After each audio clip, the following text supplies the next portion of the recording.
2 minutos. Damos la bienvenida al licenciado Juan Cubi. Él es experto en temas de desarrollo. Licenciado Cubi, muy buenos días. Quisiéramos conocer su punto de vista sobre cómo avanza este año electoral. Estamos en una fase de pre-campaña y de definición por parte de los partidos políticos de candidatos, tanto para la presidencia de la República como para la Asamblea Nacional. Le damos la bienvenida. Buenos días, Gustavo, gracias por el espacio.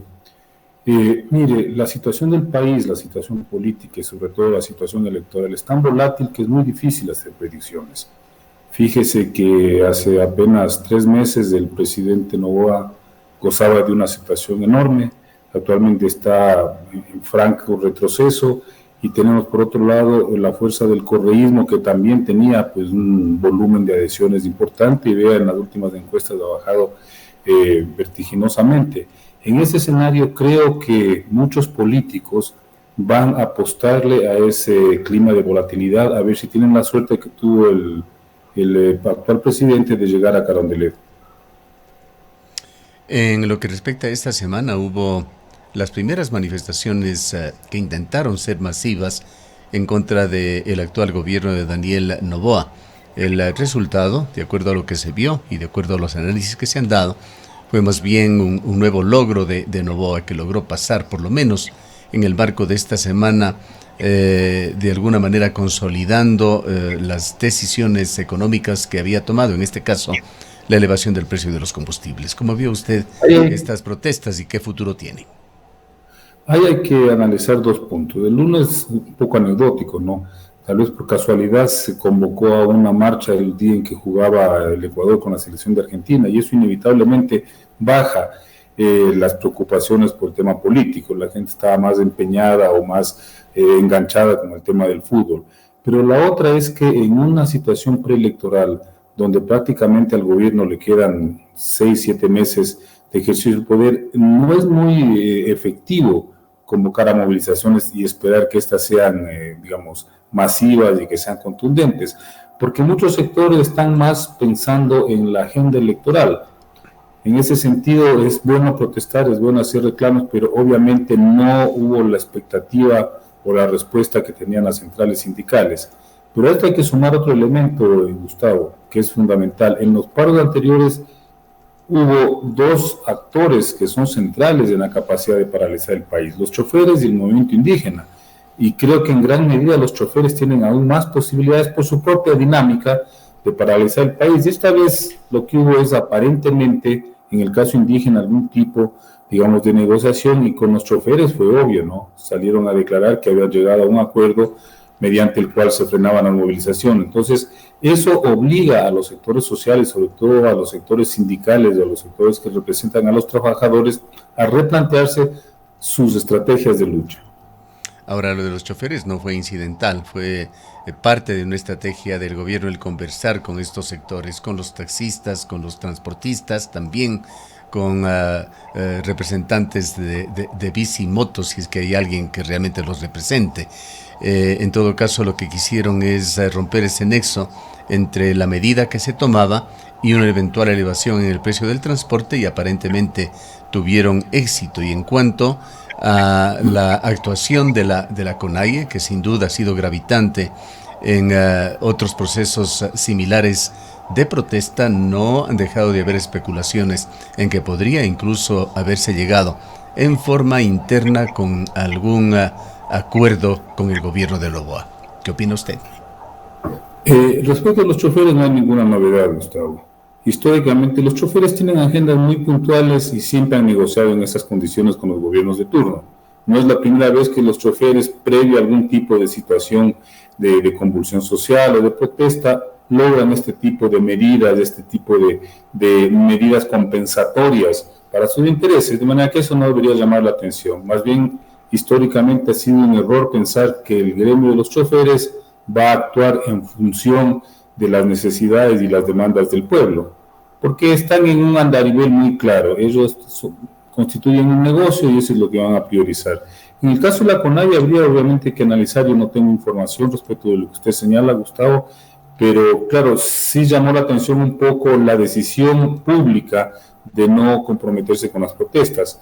Ahora, la otra posibilidad de análisis es que en efecto convocar desde el movimiento indígena movilizaciones a levantamiento o a paros nacionales no es sencillo. Eso requiere tiempo, preparación, recursos y probablemente la CONAIE en este momento está en otro proceso, también calculando qué va a suceder con el proceso electoral. En cuanto al futuro de estas acciones de protesta, ¿qué es lo que piensa? Hay un elemento muy importante que se jugará el gobierno el viernes de la próxima semana, cuando se cumpla el primer día 12 del mes, que se supone es el día en el cual se harán revisiones mensuales sobre el precio de los combustibles. Se conoce que el principal factor para la determinación del precio es el costo del barril del West Texas Intermediate, referente ecuatoriano, y se conoce también que el precio del barril ha venido bajando, por lo que se esperaría, si es que la lógica funciona, que haya más bien una disminución en este anuncio del próximo viernes por parte del gobierno. Pero ¿qué tan importante será este punto y qué futuro, en su criterio, tiene la protesta social? Gustavo, nosotros tenemos un problema terriblemente urgente y concreto en este país, que es el tema de la inseguridad. Y eso creo que está repercutiendo en todas las lógicas, no solo de la política, sino también de la lucha social.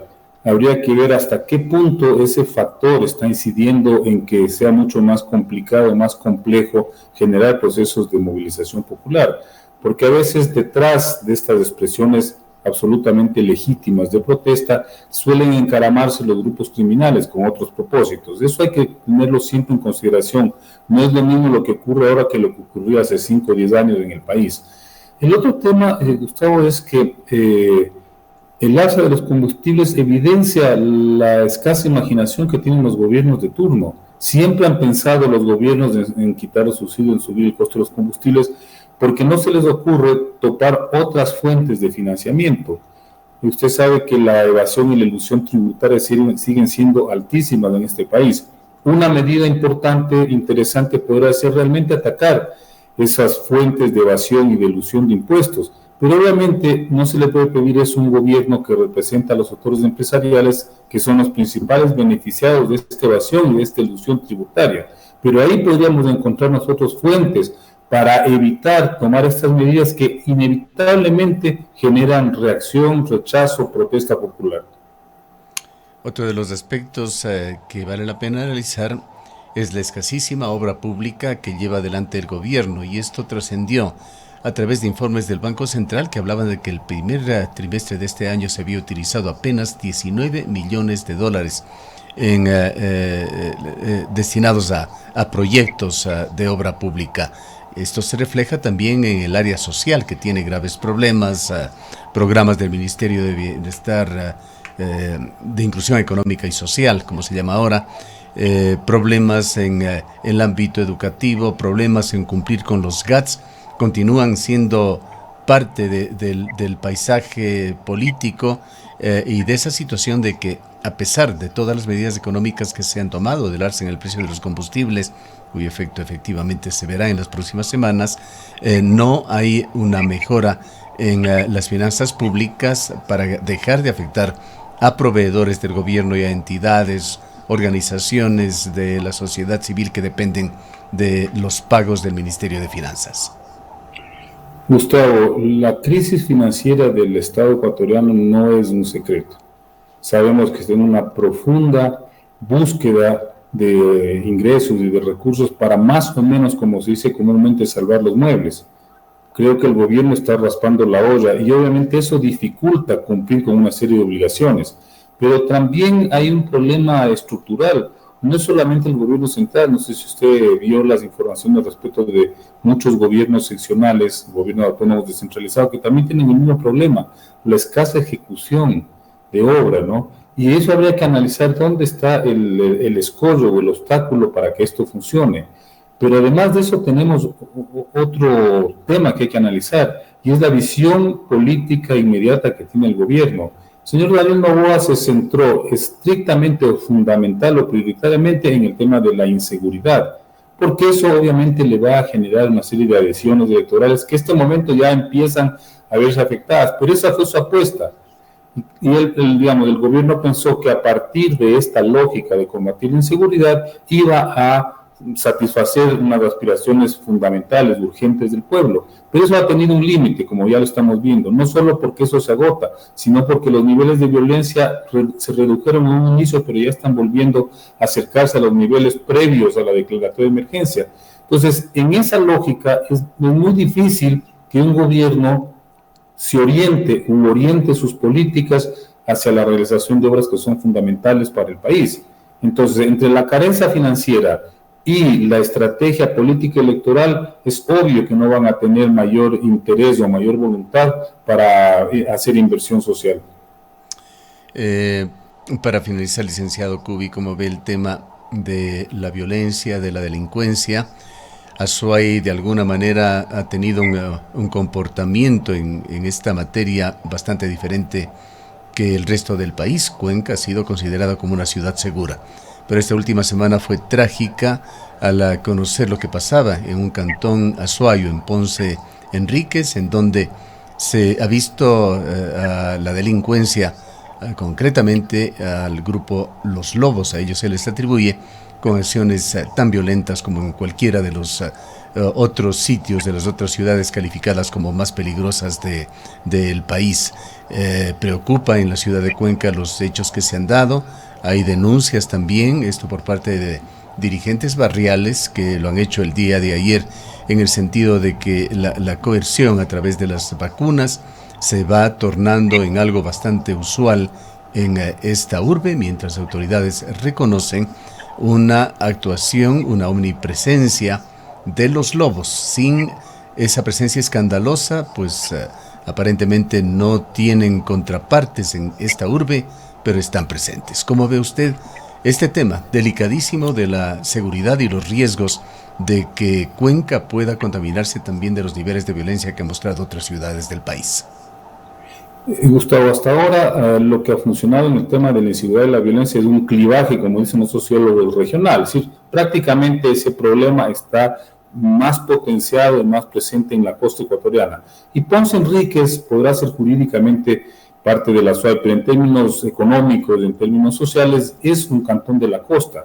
Y obviamente está más relacionada con esta lógica de la explotación del oro, donde ya están penetrando las bandas criminales. No se olvide que gran parte de los carteles de la droga están migrando hacia el comercio ilícito de oro, porque es un negocio, no viene al caso analizar a fondo eso, pero es un negocio distinto y con otras lógicas, ¿sí? Si usted revisa la última información, decían que entre 2023 y 2024 se han asesinado a 15 políticos en el país, y decía la noticia que la mayoría de ellos, 13 están en la costa y 2 en la sierra. Y ponían a Fernando Villavicencio y al alcalde de Ponce Enríquez como parte de la sierra. Decían, no, Ponce Enríquez es parte de la costa. Entonces tenemos un problema que está en la franja costera del país, y eso es una realidad. Ahora, el tema, lo que usted señala es que esa lógica regional empieza a acercarse, a penetrar a ciudades mucho más seguras como las de la sierra, y en particular Cuenca, que mal que bien ha tenido un clima de tranquilidad en los últimos años. Es grave, es peligroso, y esto se lo viene advirtiendo desde hace algún tiempo, Gustavo, no es nuevo. Creo que alguna vez con usted hablábamos de que se especulaba que el control de un grupo criminal sobre el territorio cuencano, del que de alguna manera podía neutralizar la presencia de otro tipo de organizaciones criminales, y que eso, digamos, como que generaba una cierta estabilidad, pero para eso tiene un límite. El tema de la inseguridad, Gustavo, lo hemos analizado varias veces y se lo señaló claramente. La militarización, los estados de emergencia, la respuesta armada a ese problema no va a dar resultados. Podría generar alguna digamos, sensación de tranquilidad momentánea, pero claro, a la vuelta de la esquina eso vuelve a repotenciarse por una simple explicación, Gustavo. Mientras existe el negocio ilícito y la cantidad gigantesca de recursos que generan estas actividades ilegales, eso no va a parar. Ojo con el lavado de activos en Cuenca, es algo que nos dijo en entrevista a la noche de ayer el periodista de investigación Arturo Torres. El lavado de activos no solamente estará en Cuenca, al parecer es una actividad que ha permeado prácticamente a toda la sociedad ecuatoriana. Bien, le agradecemos a licenciado Cubi por habernos acompañado. Gracias por el espacio, Gustavo. Declaraciones de Juan Cubi, experto en temas de desarrollo, analizando la situación nacional. Efectivamente, el día de ayer, en la noche de ayer, tuvimos una entrevista con Arturo Torres, que la reprisaremos más adelante en este noticiario, en el cual se concentró en la situación de Ponce Enríquez y la provincia de La Suay, los riesgos que se tienen. Mientras, aquí en la localidad